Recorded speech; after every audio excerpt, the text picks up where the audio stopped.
I'm gonna bust up your eyes, I'm gonna whoop your and I'm gonna beat the out of you. You better be ready, boy.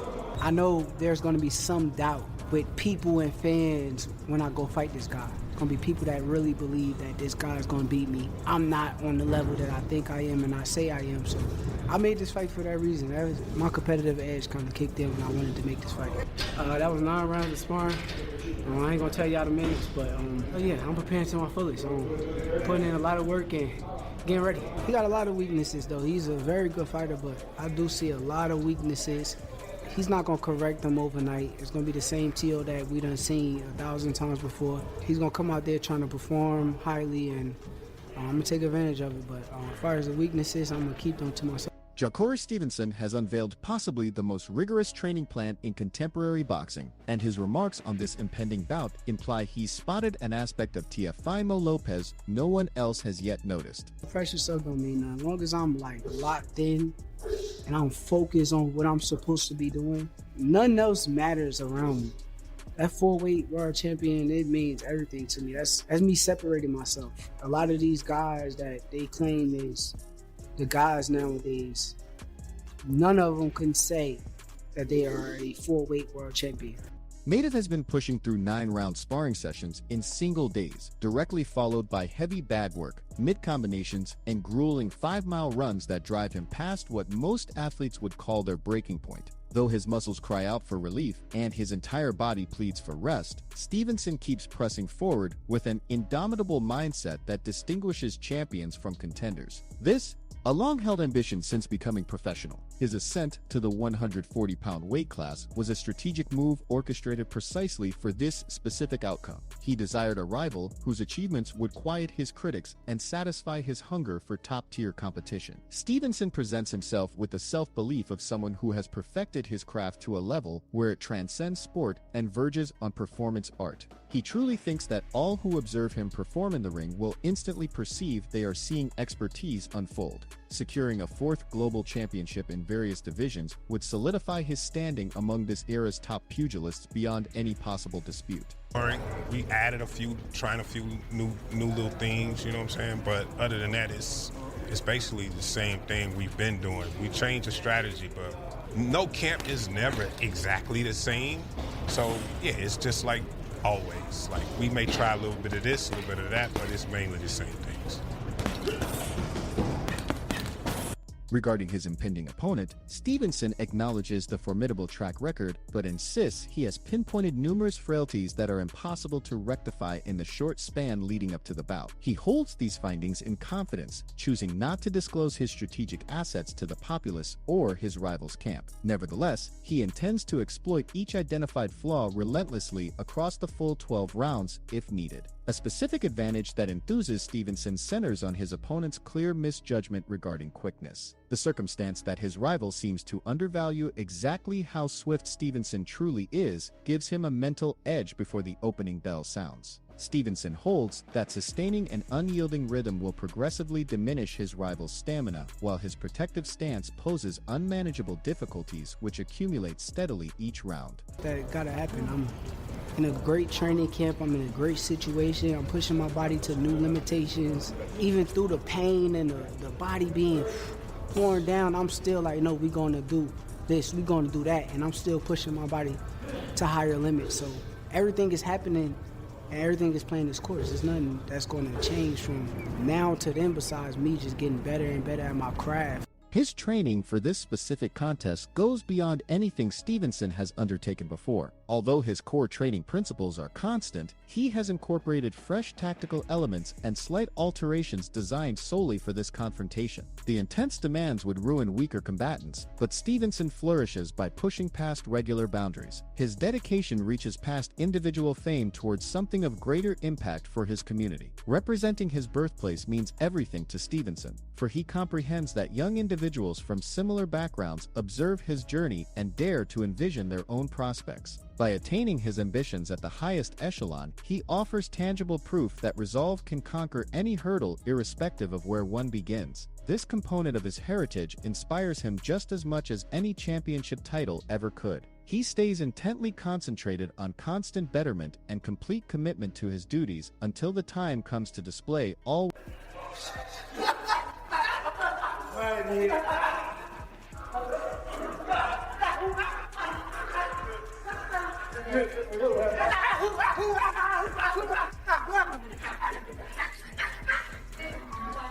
Ryan Garcia joined the discussion while getting ready for his title opportunity versus Mario Barrios planned for late February. In a recent live streaming session, Garcia analyzed why he believes the stylistic clash poses grave issues for one specific competitor. Per Garcia's assessment, Lopez typically thrives when his adversaries press forward and provide lanes for his countershots. Versus Stevenson, that interaction is inverted completely since Stevenson won't grant those chances. Lopez will be thrust into the unaccustomed role of tempo setter and attacker, which opposes his inherent leanings and preferred area. Garcia stressed that Lopez typically prefers to observe calmly for errors instead of initiating offense, although he can indeed apply urgency when situations require it. The issue Garcia pinpoints is that this particular bout demands Lopez to be an unyielding rounds, and Garcia questions if Lopez has that distinct intensity or the readiness to sustain that strategy for a whole fight. Shakur Stevenson beat him.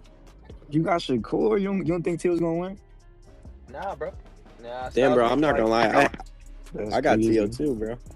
You guys got Teo? How much you guys want to bet, bro? I got Teo. How much you guys want to bet anytime? Bet, bro. I don't got money compared to you. Nah, I'll bet. Hey, I'll bet in your tax bracket, bro. 100. Let's do 100. I'll bet 100, bro. Let's bet 100. Yeah, let's do 100. I'll bet 500 on Teo. And what form of style you think Shakur would beat Teo? Boxing him like he always does, bro. You think it's going to decision? Teo down? Nah. They're gonna be playing chess for a little bit, and then Shakur's gonna break away by like the 4th, 5th, 6th, and then it's gonna get ugly by like the 9th, 10th. I think Shakur gonna start picking them apart nasty. I don't see that happening. I see Shakur on his pedal bike all night. Nah, bro. What? Teofimo don't even put pressure like that. How can he be on a pedal bike if he don't put no pressure, real pressure like that? But Teo could crack a little bit. He could crack, but he's not a pressure fighter. They both got tough defense, though. Yeah, Shakur just has to watch for a single shot here, single shot there. He's not going to worry about volume coming forward, hard-hitting guys. He's going to be watching for 1, 2 shots at a time. Teofimo just doesn't put pressure like that for Shakur to even run, you know? That's just what it is. Unless he changes up his whole game plan and his whole fight. Inductee to the Hall of Fame, James Toney, presented an alternative outlook, focusing chiefly on physical strengths. Toney put forth that Lopez's substantial size and formidable strength could emerge as overpowering factors if he truly commits to maintaining aggressive pressure and works consistently to diminish the range. From Toney's outlook on how events might evolve, Lopez could potentially secure a late finish if the bout becomes a physical war where might and stamina dictate the outcome. Nonetheless, Toney also considered a different possibility where Stevenson opts to depend solely on footwork and managing the distance throughout all 12 rounds. Such a strategy would probably yield a technically proficient, yet visually unexciting bout that average spectators might deem unsatisfactory. His analysis underscored how strategic choices and self-discipline by both athletes would ultimately dictate if choices and self-discipline by both athletes would ultimately dictate. Teo won't beat him. Teo won't. Teo will. Teo will beat him. Yeah, man, come on, dog.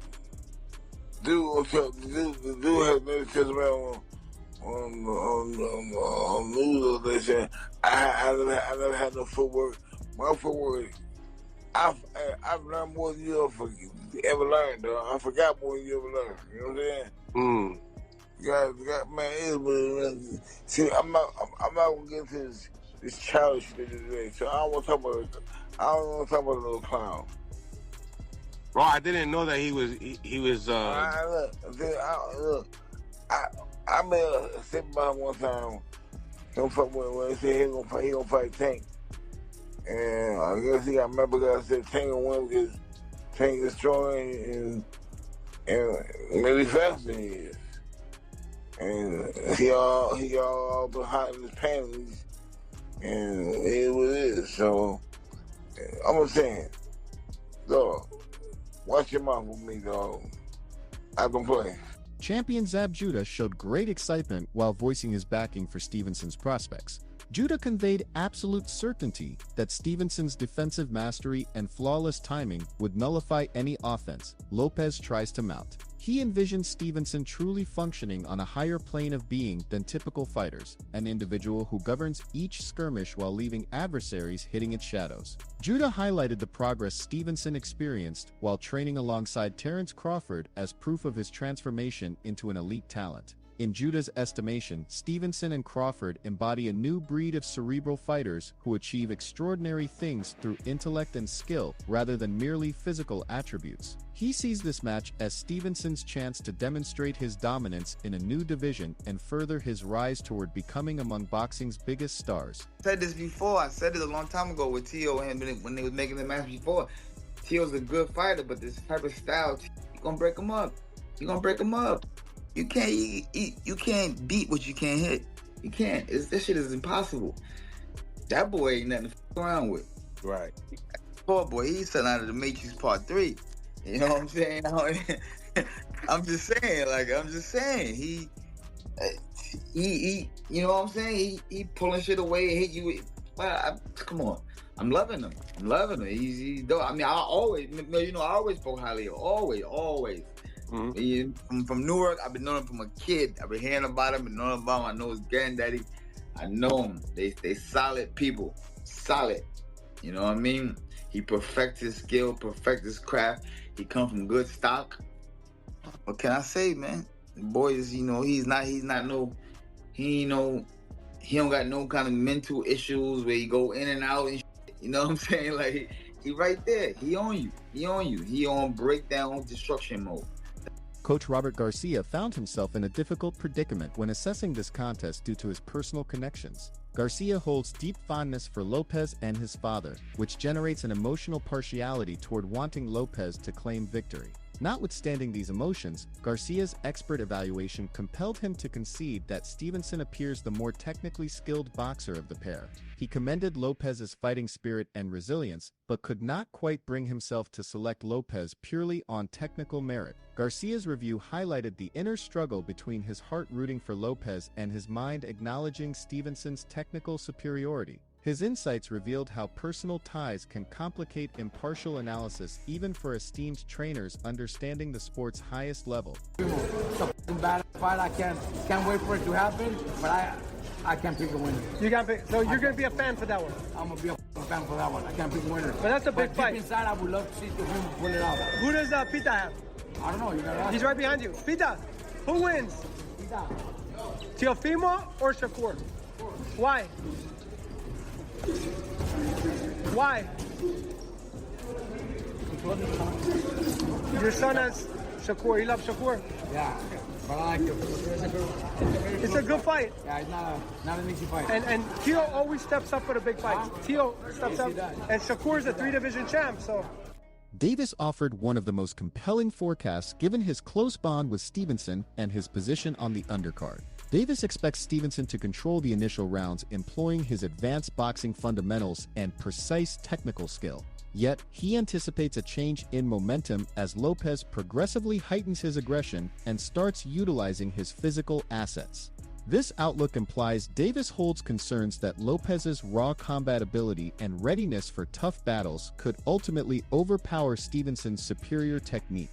Davis himself faces a significant challenge in his super lightweight premiere after losing his lightweight championship for failing to make weight. His rival, Jermaine Ortiz, presents a credible threat, though many observers already surmise that Davis might move up to welterweight soon subsequent to this bout, regardless of the outcome. See Teo against Shakur playing out, because you want me to tell you the truth, like, this fight could have been the winner's bracket fight. In other words, they're jumping to it, but at the end of the era, it may have been Teo and Shakur, especially if you would never fight Shakur, right? How do you see this fight playing out? I see it playing out, let's say, I see it starting off slow. Okay. And then I see as Shakur wins the first round, as Shakur wins the second round, slowly, I think Teo is going to eventually start picking it up and start imposing his will. Right. And then, it's just going to go from there. That's how I think it's gonna go. That's a fair assessment. That's a fair one. Especially for that to be his brother. I think it's gonna be He's close. keeping it real. I think it'll be closer than people think. Tay was I think it'll be closer than people very think. good. Hey, one thing I can say though, because I've been seeing, we've been amateur together and stuff. Right. Yeah. Tio can fight. I'm telling you that. Tio can fight. Winning back If then. you said he couldn't, you'd be lying. Right.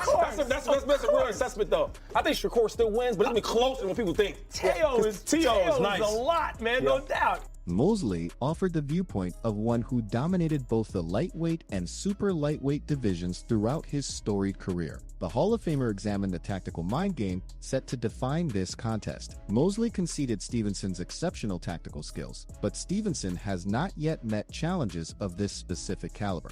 Difficulties that Stevenson has not yet overcome at quite the same magnitude. Mosley described this as a bout set to clarify vital questions regarding both competitors. He dismissed the naive idea that Lopez would just press ahead without any defensive care or head evasion. Rather, Mosley foresaw a demanding contest for both participants, granting a slight advantage to Stevenson due to his superior essential boxing skills.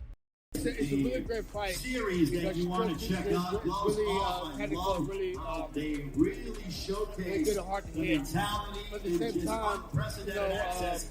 Lopez that they either they fought really good fighters like Lomachenko and other guys that it is something you do not I'm want not to sure miss. Shakur fought yet. Also, So I ladies and think gentlemen, we see that this is the fight you Johan got is still to on see the card, what's going to taking happen on Johan Gonzalez. it's not like Johan Gonzalez coming off of a Teofimo massive Lopez is victory going to go against right Jared through Hurd. and just Back like in March, no Jared one was Hurd hit or will be nothing. unified So super it's going to be a difficult champion fight of the world. for Now Johan Shakur Gonzalez. Stevenson as well. It's a So massive opportunity to take on Islandi Lara. I would love to see that one see what happens. I can't say which one will win. I would probably lean towards Shakur because he's probably a good better boxer, but that doesn't mean that he's going to be able to beat up big on a 12-round fight where he's got a lot of different moves too as well. Two-division world champion. Teddy Atlas evaluated the contest from an alternative perspective, considering the attributes' opposing nature. Atlas underscored Stevenson's recent showing against Zapata, proving his progress past merely operating as a defensive master. Stevenson pressured his foe, engaged capably from close quarters, and managed space while maintaining his technical principles. Such adaptability showed Stevenson's ability to adjust his strategy based on what each particular contest demands. Atlas pinpointed Lopez's punching power as potentially the crucial element that might alter everything instantly. Both combatants exhibit superb physical prowess and skill, yet Lopez holds more destructive power, able to shift the bout's course with one single strike. That both individuals have displayed adaptability, engaging from diverse distances, renders this an intriguing strategic contest. Showed aggression in his last fight against Cepeda, being elusive while being aggressive. Walking them down, fighting on the inside, boxing well, still being able to counter, still being able to control space, but also be able to go into tight quarters and not be afraid to show that he's good on the inside too, that he can make you miss and make you pay outside and inside. Shakur showed that. That was great. And people applaud him. I applaud him. We were sitting there ringside. I was sitting there actually with your sister, ringside, watching that fight. And it was a terrific performance. Shakur showing that dimension, showing that attitude, showing that competitiveness, showing that dog like people like to show or like to talk about, and they wanted to see in Shakur. Well, they saw it. Teofimo showed you that he can fight inside, he can fight outside. He would have the advantage of power in this fight. Rosh Jr. lately gained entry to the super lightweight division's dialogue through a debatable draw opposing Isaac Cruz, establishing him as a true contender. The ex-super featherweight title holder gave a daring forecast for this forthcoming bout. Roach maintains Stevenson's psychological advantage and in-ring intellect will just be too much for Lopez to beat. He expanded on this, declaring it would be no competitive match at all, foreseeing Stevenson's intellectual style generating ceaseless annoyance and unresolvable issues for his foe go for the full 12 rounds. Asked if Lopez, too, had quickness, refined technique, and ring acumen, Roche acknowledged such attributes, yet cited a telling episode from Lopez's history showing Stevenson's strengths are more profound. Pitbull Cruz, you have Shakur Stevenson and Teofimo Lopez. I'd love to fight the winner of that fight. If Shakur wins at 40 or 35, if Teo wins at 40 for his championship belt. I like to steer clear of anything else and make that a priority. If we can't come to an agreement, I'll be the interim 140-pound champion for the WBC. Right now, the champ is Sabril Matias. He's fighting Dalton Smith. I like to fight the winner of those two. You're sitting in the prime now of your career. You've been grinding. I can tell you've been grinding for a long time. This fight right here sets me up for a lot of lanes. I like to fight all the champions. That's how I like to do things. Jones Jr. shared strategic perspectives focused on the actions Lopez needs to take to give Stevenson his debut professional loss. The four-division champions emphasized Lopez's need to adopt an audacious strategy, showing readiness to exchange blows rather than trying to outmaneuver him. Stevenson's refined technique, incredible quickness, and defensive mastery render him extremely hard to strike cleanly, compelling Lopez to take blows while landing his own powerful shots. Jones stated the final outcome will hinge on which fighter possesses the greater desire and hunger for victory as the bout enters its most critical stages. In what manner can Shakur overcome you? Vice versa, stylistically, how does Teo beat Shakur? Stylistically, Teo got to go in there and get some, and that's his only way to win. He stays outside and boxes, college boxing, some of the best speed in the game right now. And the minded fighter, which is very smart, it's hard to hit it, and he's going to be a tough one to deal with. But if Teofimo is willing to gamble, conceded the difficulty in foreseeing this contest. The pundit confessed a preference for Stevenson, yet cautioned that Lopez turns most formidable when facing pressure and uncertainty. Malignaggi observed a curious trend across Lopez's career as the Brooklyn boxer delivers his best displays when questioned and his poorest outcomes when everyone expects control. The experienced pundit feels this establishes perfect circumstances for Lopez to make the bout remarkably close. Malignaggi acknowledges Stevenson as a fighter with authentic ability to ultimately secure the top position on the pound-for-pound list. Nevertheless, he also admits that if any individual presents a real danger to upset that ascent, Lopez stands as that exact opponent. The blend of Stevenson's upward trajectory and Lopez's habit of rising to challenges when doubted renders this one of the trickiest bouts to predict with certainty. Give Shakur the edge, I do, but Teo is not something to play with because when he's got his back to the wall, he becomes the most difficult guy to deal with, you know? And he's got his best performances when people count him out. And then when people feel like he's going to win easily, he's got his worst performances. So this is one of those times where Teo could make it really, really interesting. Shakur, for me, is a possible pound-for-pound number one at one time. But if there's a guy who could be a threat to him, it is Teo because Teo has that little bit of difference-making ability. Is it a 60-40 fight? Is it still close? I mean, it's probably 60-40, maybe even higher, but that's a live 30 and 40 by Teofimo because, again, the way he shows up is very, very difficult and tricky. But it's very rare for fighters to fight in their prime nowadays. They're both, 28 years old. They're fighting in their prime. Yeah. You got to give a lot of respect to both of them, right? Yeah, you do. And that's the problem. You don't see a lot of fights happening in the guys' primes. They milk the money and stuff like that. That's why I give these two guys credit. What are your thoughts on Shakur's training camp? Be sure to tell us in the comments section below. If you like this video, be sure to hit like and subscribe for more boxing content similar to this.